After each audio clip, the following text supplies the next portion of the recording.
자, 칼바르트 신학해설 오늘 강독 93강 하겠습니다. 제가 생각했던 것보다 6장 선한창조 까다롭네요. 특히 지금 읽고 있는 이 대목입니다.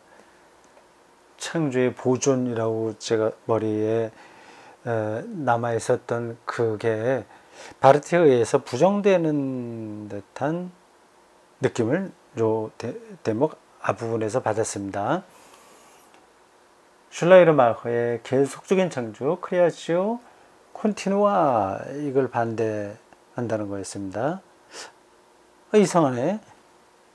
계속적인 창조하고 창조의 보존, 이건 비슷한 개념 아닌가 했더니 비슷한 개념도 있습니다. 근데 달랐어요. 창조의 유지, 창조의 통치, 뭐 이런 것들을 창조를 하고 그쳤다, 그리고 쉬었다 하는 개념에서부터 풀어가네요.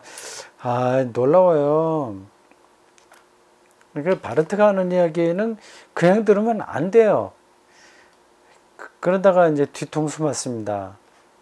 그치면 이제 딱 끝난 걸로만 우리가 생각하는데, 오히려 그치고 안식함으로써 또 놀라운 방식으로 세상을 유지하고 보존하신다는 그 관점을 끌어내지 않습니까?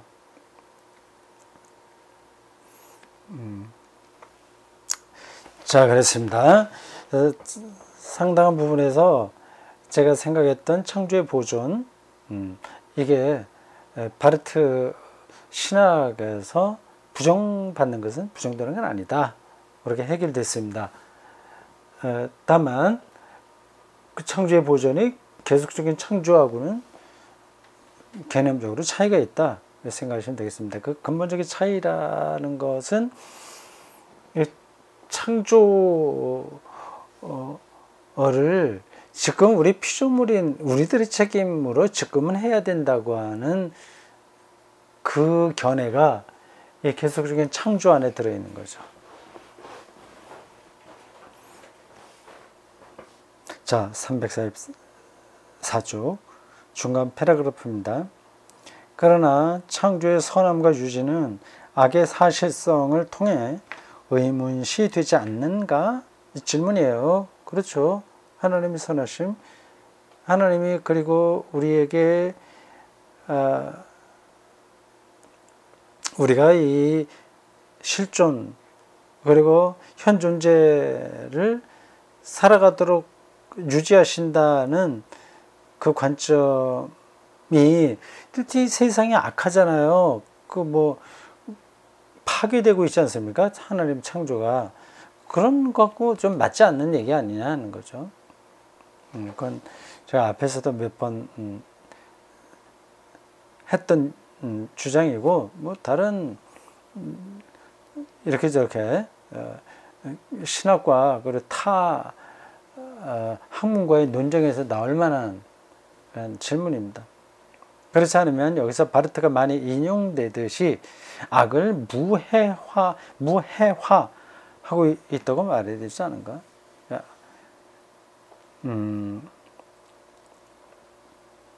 다시요. 그렇지 않으면 여기서 바르트는 많이 인용되듯이 악을 무해화, 이거 어색한 단어네. 무해화, 해가 없다는 걸로 만들어버리는 거죠, 악을. 즉, 악은 악인데 그게 해가 없는 거지, 능력이 없지, 비현실이지, 이렇게 보는 거. 그렇게 바르트가 그렇게 보는가 하는 거죠. 악을 지칭하는 바르트 용어는 무다, 무.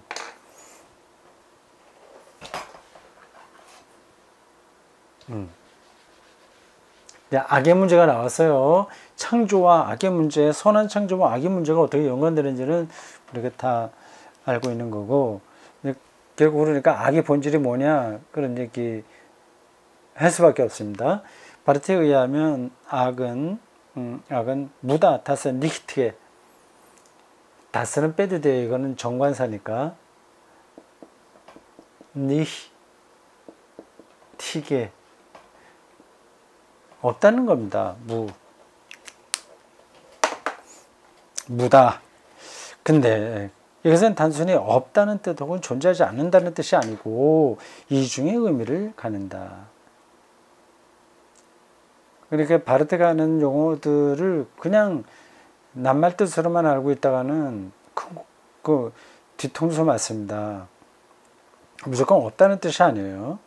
이중의 의미를 갖는다. 무는 피조물을 파괴하는 힘을 갖고 있으며 그건 맞죠. 창조주는 그런 무를 단순히 허무한 것으로 만들 수 있는 권능을 갖고 계시다. 무는 하나님 아래 놓인 요소지만 그러나 창조물보다는 피조물보다는 우월한 요소다. 무라고 하니까 선함이 없는 게 무죠. 장애로 태어났다고 하면 장애 아닌 것이 없는 겁니다. 근데 무라고 하는 거예요. 무는 피조물보다 우월한 요소다. 바르트는 이 내용을 하나님의 추상적인 전능성 혹은 피조물의 추상적인 연약함으로부터 도출하지 않는다. 추상적으로 생각하지 않는다고 하는 겁니다. 하나님은 뭐 다 전능하시니까 모든 걸 다 악이 있어도 다 해결하실 수 있을 거야. 믿습니까? 아멘. 뭐 이런 식으로 하는 게 추상적인 겁니다. 한국교회 설교와 가르침들이 이런 점에서는 추상적인 거예요. 이렇게 딱 와닿지 않으니까, 그러니까 현실적으로 느낄 수 없으니까, 그렇게 자꾸만 믿습니다를 반복하는 거죠. 정말 믿으면 그 믿는다는 걸 그래 주문 외우듯이 반복할 필요는 없습니다. 이제 추상적인 것으로 생각하지 않는다. 하나님이 악보다 우위에 계신 것은 그분이 무가 피조물학에 말하는 부정, 선함을 부정하는 게 무잖아요. 부정을 예수 그리스도의 죽음 안에서 하나님 자신에게 관례되도록 만드셨기 때문이다. 예수 그리스도가 무로 규정되어 버린 거죠. 하나님으로부터의 버림받음까지 이르는 겁니다. 그 결과 무는 하나님의 고유한 일이 되었다. 궁극적으로 보면 하나님이 자기 아들을 십자가에 달리게 했다는 좀 이상한 이야기가 신학적인 의미가 있는 겁니다.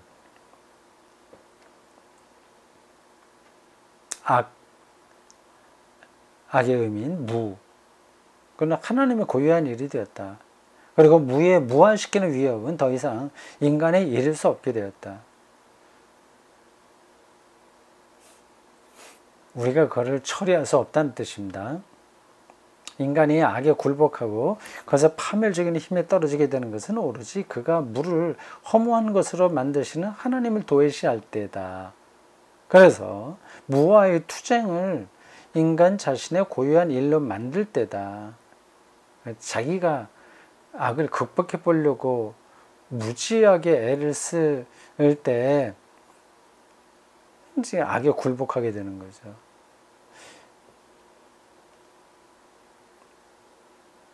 그래. 그러니까 모든 걸 다 하나님께 맡기고 기도하기만 하면 모든 게 해결돼. 이 뜻이 아니라고 하는 거는 이미 눈치채셨죠.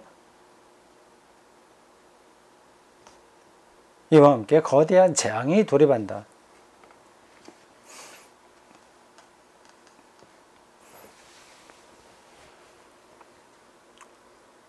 그러니까 하나님 없이 민족주의적인 관점에서 문제를 풀어가려고 최대한도로 노력할 때 재앙이 돌입하게 되는 겁니다.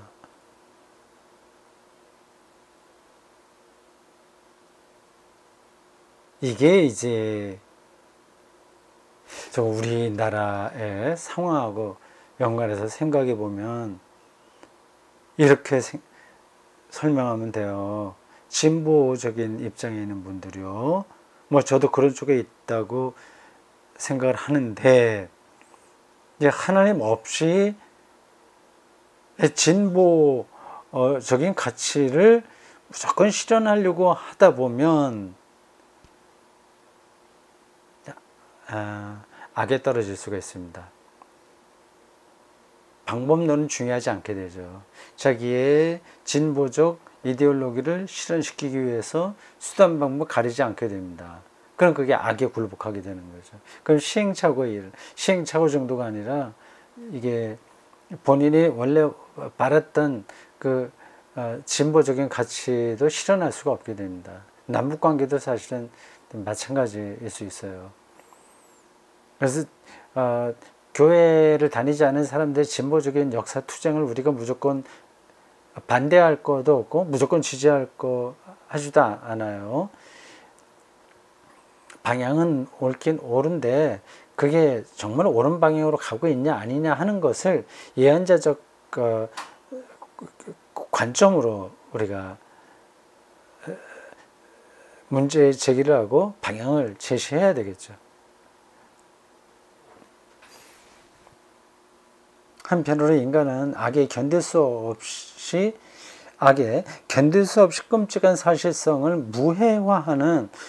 무해화한다는 독일어 좀 달아주지. 이렇게 까다로운 단어들은, 그런 낯선 단어들은 필요한데, 이 원어를 달아주는 게 다른 건 달아주면 또 이건 안 달았을까요? 무해화. 이게 어떤 단어일까요? 화는 무의 착각에 빠진다. 그 착각 안에서 인간은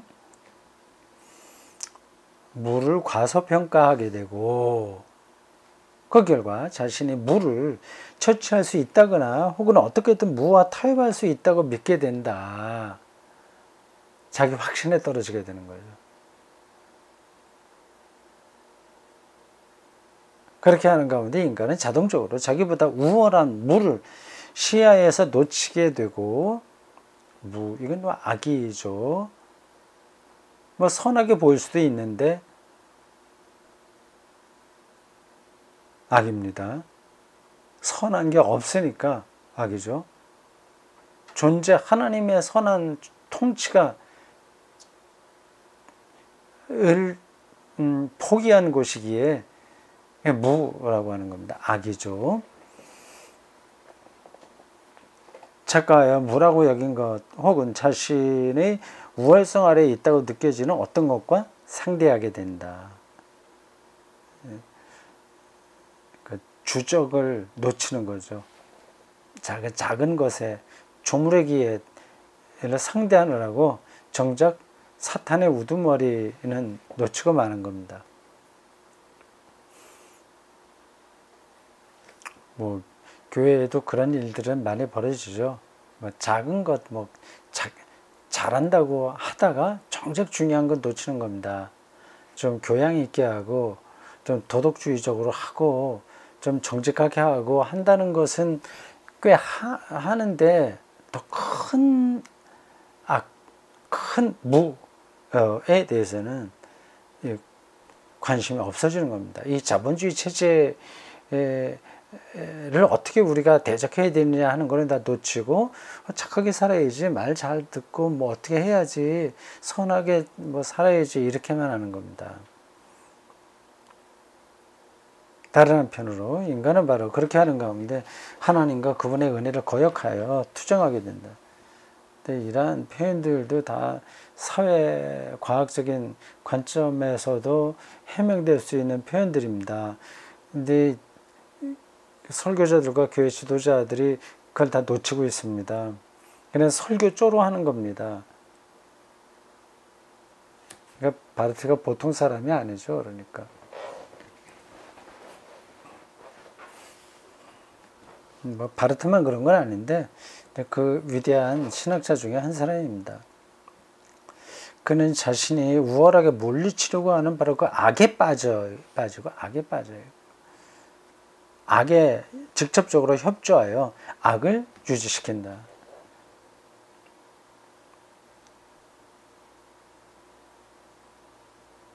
그것은 단지 악이 인간보다 우월하다는 것을 드러내줄 뿐이다.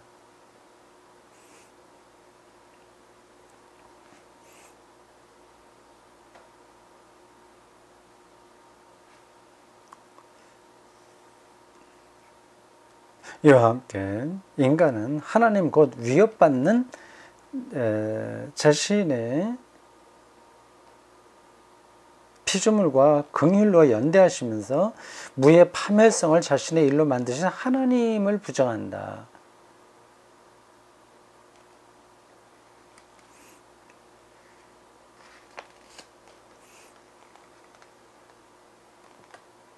이게 무슨 말인지 읽어도 이해되지 않는 교회 지도자들은 많을 겁니다.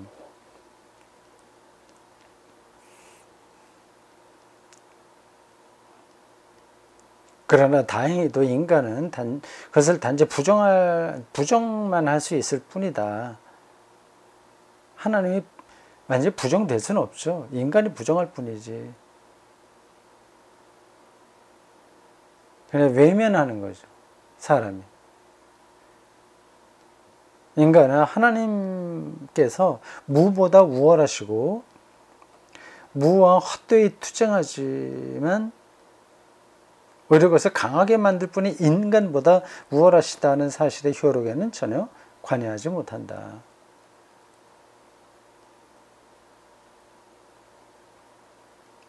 무보다 우월하시고 인간보다 우월하다.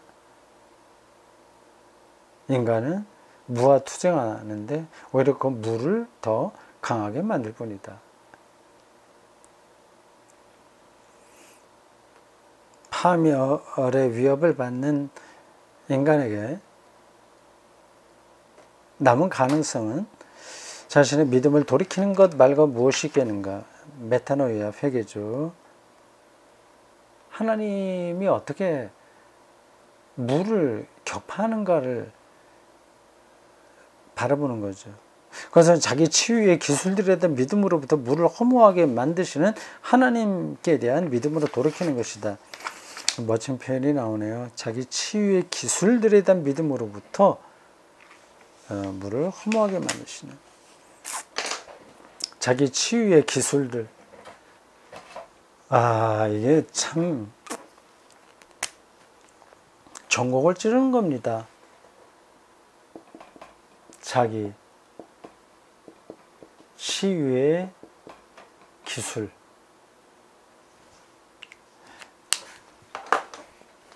기독교 신앙이 이런 데 떨어질 수가 있습니다. 떨어질 수 있을 정도가 아니라 이미 상당히 많이 떨어져 있습니다. 대중적인 그런 교회에 이런 현상들이 많이 나타납니다. 심야 집회, 토요일 집회, 그리고 이렇게 저렇게 종교적인 위로를 주고 힐링이라고 하는 보통 얘기하는 거 있죠. 자기 힐링.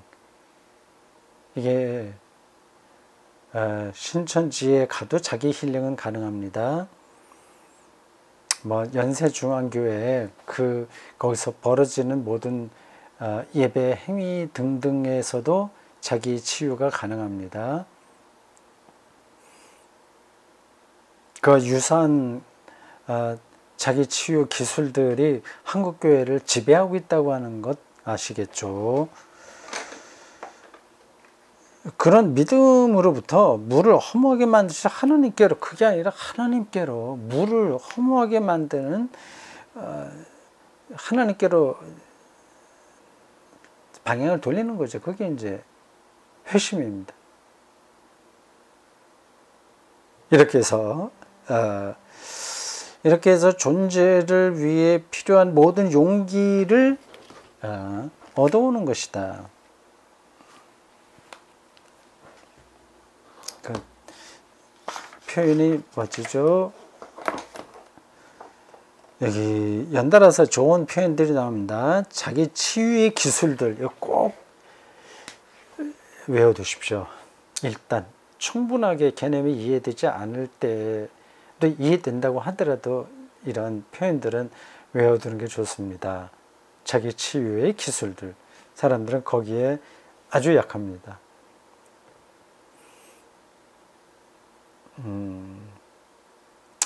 그래서 여성분들이 선물 공세에 약한 거예요. 다 그런 건 아니겠습니다만 뭐 주로 그냥 또 오해는 하지 마십시오. 그 뭐 드라마 이런데 그런 식으로 많이 표현되잖아요. 선물 많이 받으면 이제 기분이 좋으니까 그게 이제 자기 치유입니다. 기분이 좋아지는 건 자기 치유예요. 기분 좋아지는 것 자체가 나쁜 문제가 된다는 게 아니라 하는 그게 기술로 떨어져 버리는 겁니다. 자기 기술에 대한 믿음, 그거고 존재를 위해서 필요한 모든 용기, 존재의 용기. 그것은 악과 결별할 수 있는 용기이고, 악과 결별할 수 있는. 뭐 좀 거짓말하지 않고 뭐 이렇게 정직하게 뭐 하고 그런 차원의 이야기 아니라고 하는 거 아시겠죠? 악과 무 이게 다 통하는 겁니다. 거기로부터 결별할 수 있는 용기. 바로 앞에서 말한 요거 자기 치유의 기술의 연연 거기에 뭐 떨어져 그거 결별하는 겁니다. 예, 그러네요. 악과 무는 자기 치유의 기술입니다. 하나님의 피조물에 대한 하나님의 전적인 긍정을 향하는 용기다. 큰 긍정이라고 제가 다른 때는 표현했습니다. 그 긍정 안에는 악에 대한 하나님의 전적인 부정이 포함되어 있다. 하나님의 전적인 부정이 포함되어 있다고 하는 것은 하나님이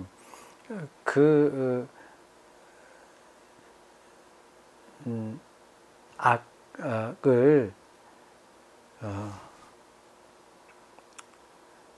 악보다 우월하다 그 뜻입니다.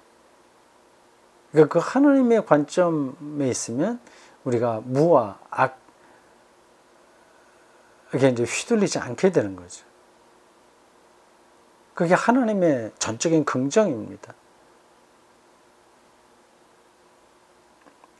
창조. 그리고 그것의 선함과 마찬가지로 창조의 선함을 폐기하려는 무, 그리고 그것의 무력함도 바르테에 의하면 오직 하나님의 계약 안에서 예수 그리스도요.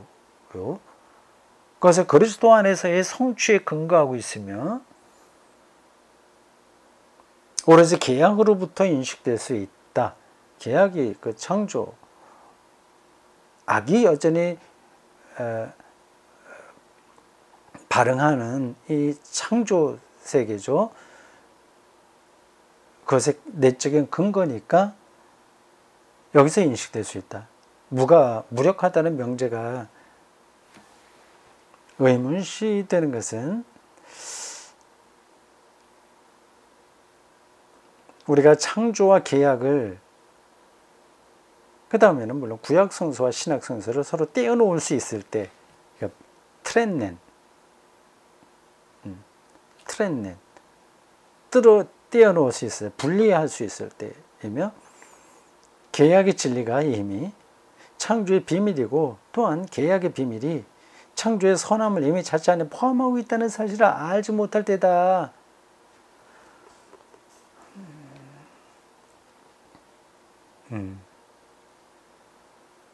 그렇습니다.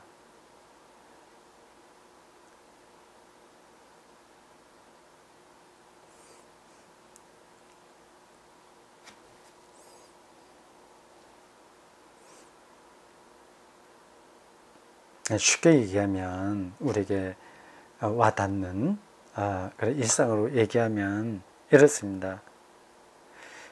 가난해지면 이거는 완전히 불행해질까 하는 염려 있지 않습니까? 이제 그런 것들이 불신앙인 거예요. 그런 것들이, 그런 불안들이, 예수님 직접적인 말씀을 따르면 무엇을 먹을까 마실까 입을까 하는 그런 염려와 걱정 이방인들이 하는 것인데, 이제 그런데 떨어지는 것은 계약의 진리가, 계약은 하나님의 계약이니까 거기에 구원이 있다고 하는 약속이잖아요. 그게 창조의 비밀이고, 그러니까 무엇을 먹을까 마실까 입을까 하는 것들이 창조와 근거되는 거 아니겠습니까? 이 세계에 돌아가는 모든 작동이 다 창조의 문제 아니겠어요? 연봉을 비롯하여 뭐 등등등등 우리 모두 관심을 갖고 있는 일상에서 벌어지는 그런 일들도 다 창조와 세계 안에 있는 것들입니다. 이게 우리 마음대로 되지도 않을 뿐만 아니라 그걸로 우리의 삶이 결정되지 않는 거거든요. 근데 그게 이제 불안한 거예요. 근데 계약의 진리, 그거를 알고 믿고 그걸 받아들이면, 그러면 이제 창조에서 벌어지는 문제들을 우리가 넘어설 수 있는 겁니다.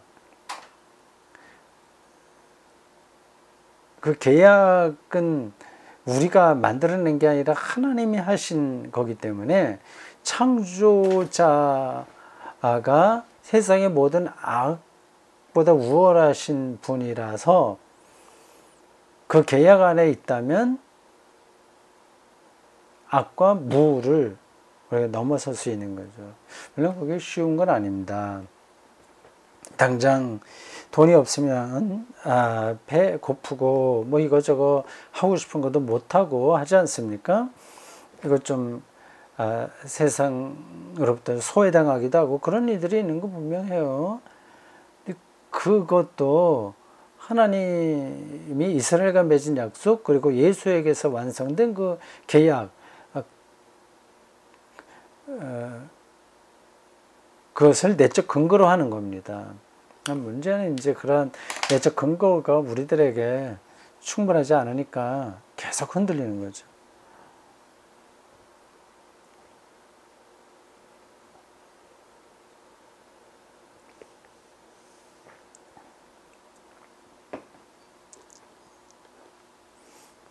그러므로 창조의 선함은 하나님의 계약에 상응한다.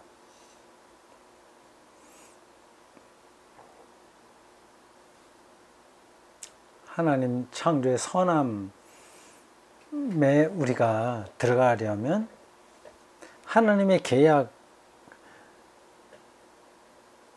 내용으로 삼아야죠.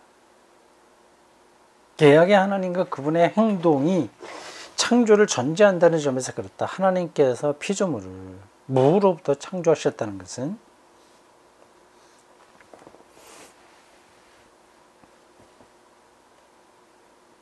창조에서 하나님이 원하시는 것을 원하지 않는 것으로부터 구분하셨으면 됐다며, 말이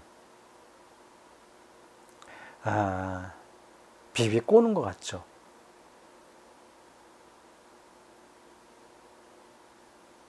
더 설명하지 않겠습니다. 굉장히 멋진 표현이고 정확한 표현이고, 이런 방식이 아니면 안 되기 때문에 이렇게 말을 하는 거지, 그냥 멋부려서 이렇게 하는 건 아닙니다. 다시 본문좀 보겠어요.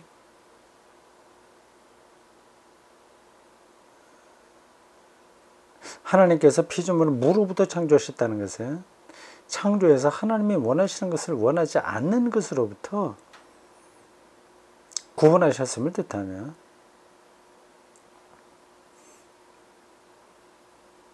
무는 원하지 않는 거니까 그 구분에 근거하여 그분이 원하시는 것에 존재를 부여하셨음을 뜻한다.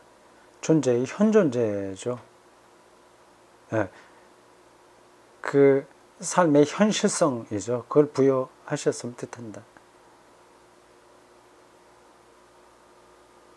우리가 지금 이렇게 시간과 공간 안에서 사물과의 관계 등을 맺으면서 사는 이 삶, 이게 하나님이 원하신 현존재인 겁니다. 하나님께서는 그분을 그 구분을 원하는 것과 원하지 않는 것, 그 구분을 바르게 유지시킴으로써 피조물을 유지시키신다. 그러므로 무도 하나님 없이 우연히 생긴 것이 아니고 오히려 그건 나름의 방식으로 하나님에 의해서 등장한 것이다. 하나님은 자신의 긍정하는 피조물을 원하실 때,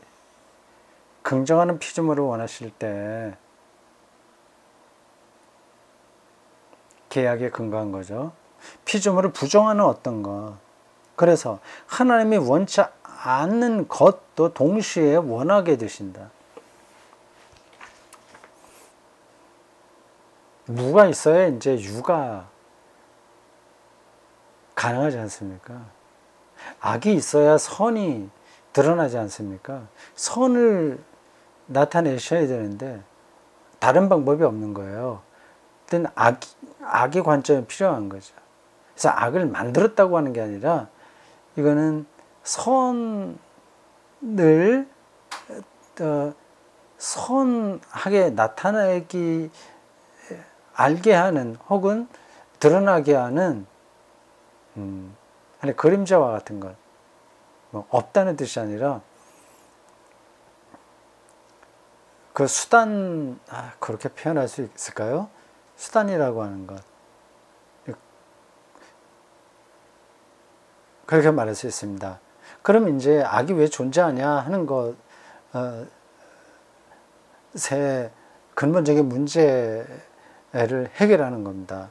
이 악의 존재에서는 두 가지 극복해야 될 관점이 있습니다.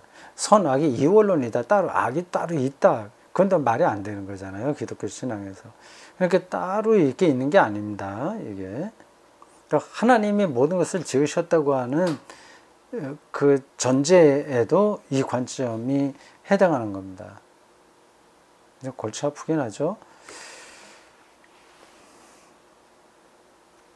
하나님이 그것을 원하시는 것은 오로지 그것을 부정하시기 때문이다. 악, 무, 이거는 부정하기 위해서 필요하다. 하나님이 그것을 부정하시는 것은 그것이 피조물을 부정하기 때문이다. 그렇게 무는 하나님의 피조물에 속하지 않는다. 그래서 오로지 하나님의 긍정하신 피조물과 하나님이 부정하는 것 사이 구분의 근거에 있다. 왜냐하면 무는 피조물의 현 존재와 그 안에서 전해지는 하나님의 선하신 의지를 부정하기 때문이다. 하나님께서 무를 부정하시는 것은 그것을 부정성 안에서 유지하시려는 것이 아니라 그것을 소멸로 규정하여 근거 없는 것으로 만드시기 위함이다. 이 모든 진술은 오로지 계약으로부터 또 화해를 통한 그것의 성취로부터 감행될 수 있다. 이렇게까지 설명하네요. 그랬더니 철학적입니다. 바로 그 계약이 창조의 내적 근거라면 결과는 이렇게 된다. 계약에서 공표된 긍정. 내가 너를 돌보고 어떻게 하겠다 하는 거죠. 곧 무에 빠져있는 피조물에 대한 하나님의 긍정이 피조물에 대한 하나님의 근원적인 결의를 계시하고 확고하게 만드는 것처럼, 그래서 하나님의 긍정이 피조물의 실존보다 앞서는 것처럼 하나님의 부정이 피조물 실존의 파멸보다 앞선다. 하나님의 부정이 피조물의 실존 파멸보다 앞선다. 하나님이 다 앞서는 거예요. 바로 그 시초의 긍정과 함께 하나님께서는 무에게 시초부터 아니오를 말씀하셨고, 무가 어떻게든 현존하게 된 이후에 그렇게 말씀하신 것이 아니다. 무가 악이 현존하게 된 후에 그렇게 한 게 아니라 아예 시초부터 아니오. 와, 참 놀랍습니다. 표현과 그 사유의 방식과 그 깊이가 말이죠. 많은 그 철학과 신학의 논쟁들이 다 포함되어 있습니다. 하나님이 미리 앞서 긍정하기 전에 피조물이 현존할 수 없는 것과 마찬가지로 무도 언제나 이미 하나님이 저주하신 비존재의 존재로만 현존할 수 있는 것이지, 비존재의 존재. 참 표현 멋지죠? 비존재의 존재. 이런 표현들이 많아요.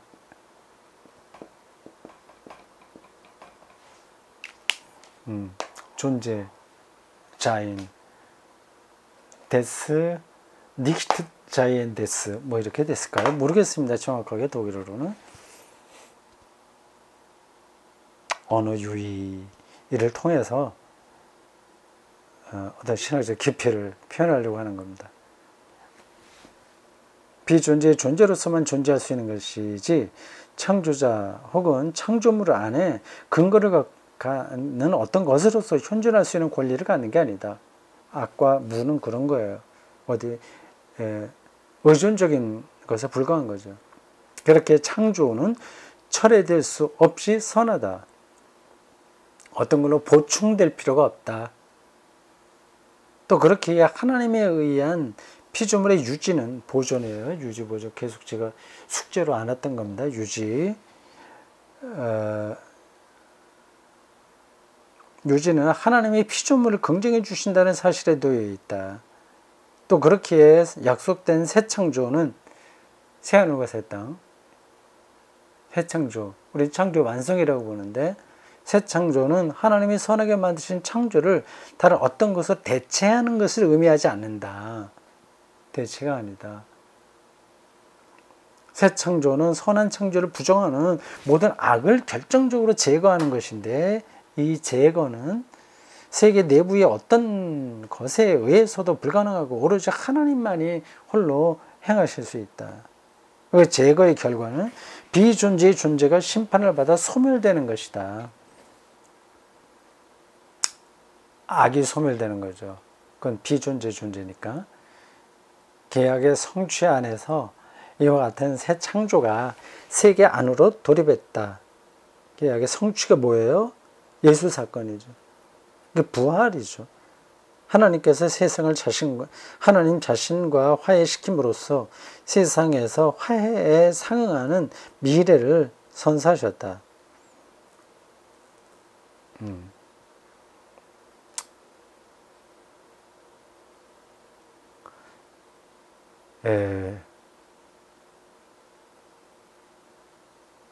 어떤 좋은 느낌이 남는 문장이었습니다. 그걸 뭐라고 그래요? 여운이라고 하나? 여운이 남는다고 할까요? 그렇습니다.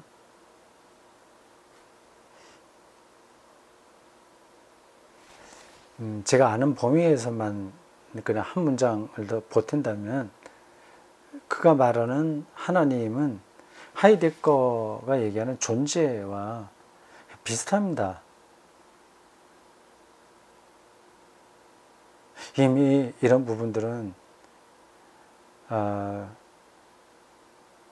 하이니 오트가 쓴 책에 나와 있어요.